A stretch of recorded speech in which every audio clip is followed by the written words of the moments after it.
Hi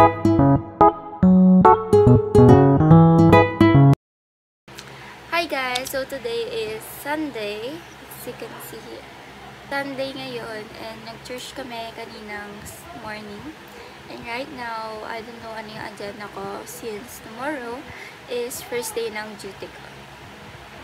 So kinakabahan ako. And ngayon, need ko siguro magpa-laundry.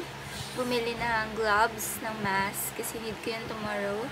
And ewan ko. So say hi muna kay Sushi! Hi, Sushi! Ito yung mata niya. Oy!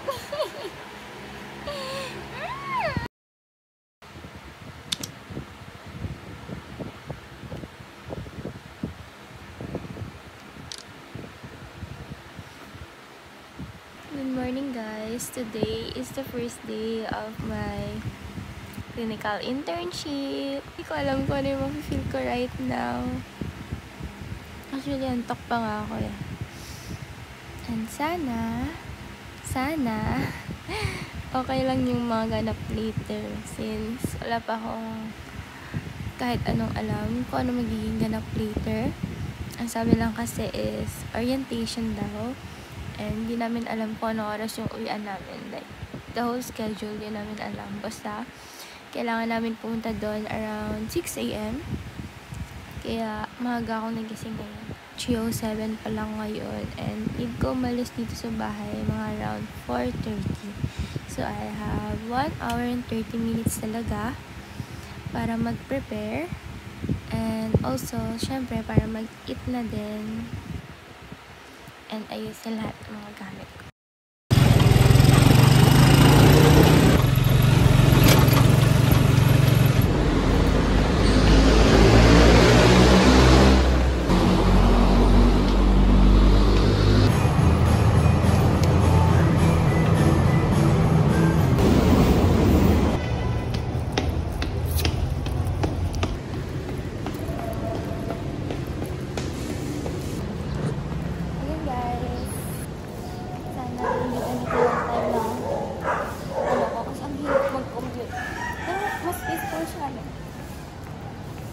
Compare sa maraming tao, at least konti ang tao kasi takot na naman sa multo.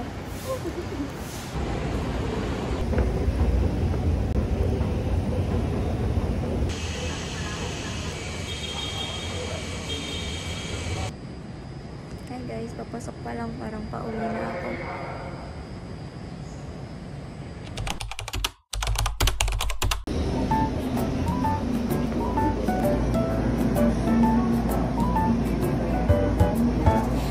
작디 작은 꼬맹이라고 합니다.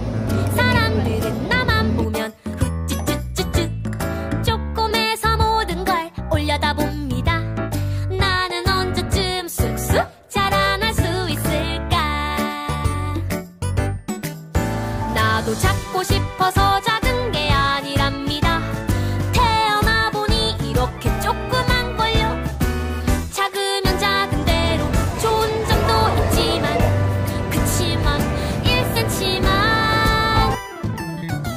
Hi guys, good morning. Just woke up and it's already 7:50 na. Siguro kagabi nakatulog ako mga 11 or 12. Hindi na ako nakapag-vlog kasi sobrang pagod ko. And syempre nag-ayos pa ako, naligo ako, my night routine. So ayun, sobrang daming ganap kahapon. As in, 12 hours yung duty ko. First day ng duty, 12 hours. Yes. So, good luck talaga sa akin every duty. Pero okay naman siya. Masaya naman kasi talaga.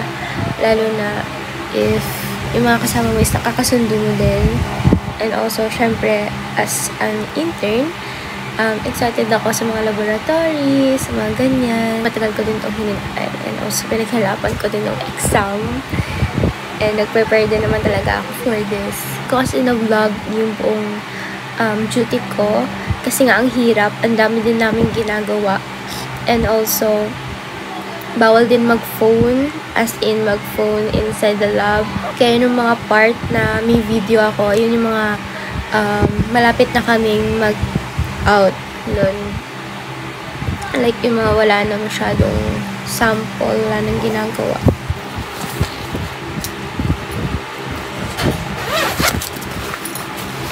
So, inside my bag, of course, may lock ako. Mag-what's in my bag tayo. Saglit lang. Of course, my lab gown.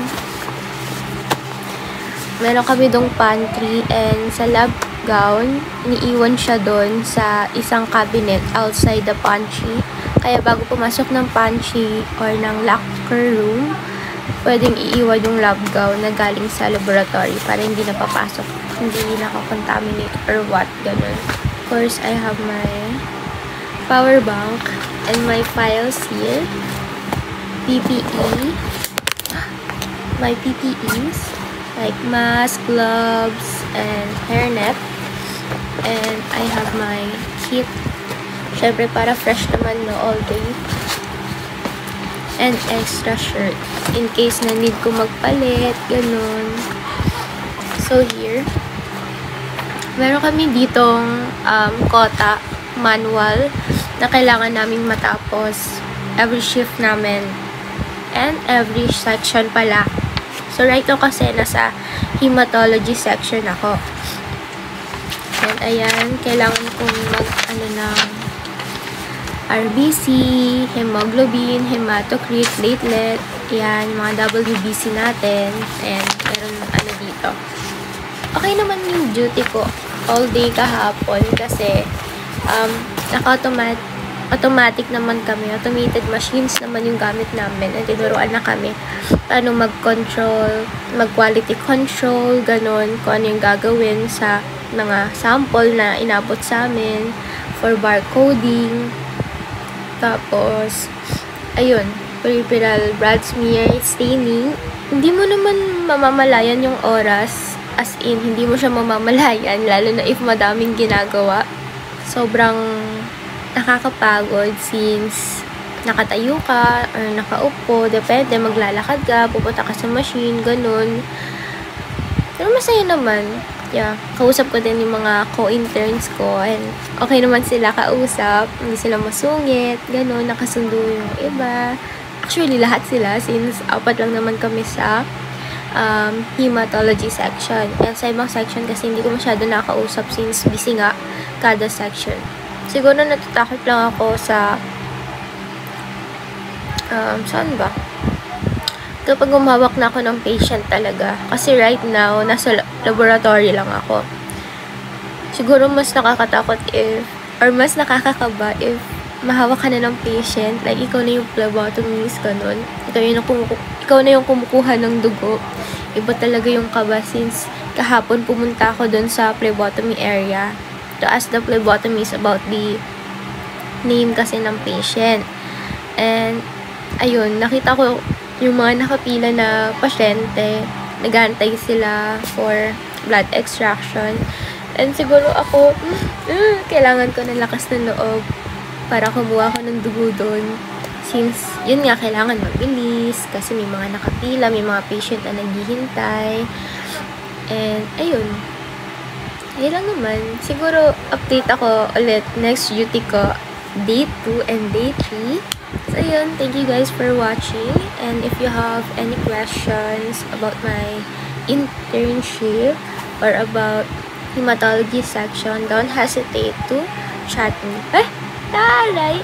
So, yun lang guys. Thank you for watching. And see you later next vlog.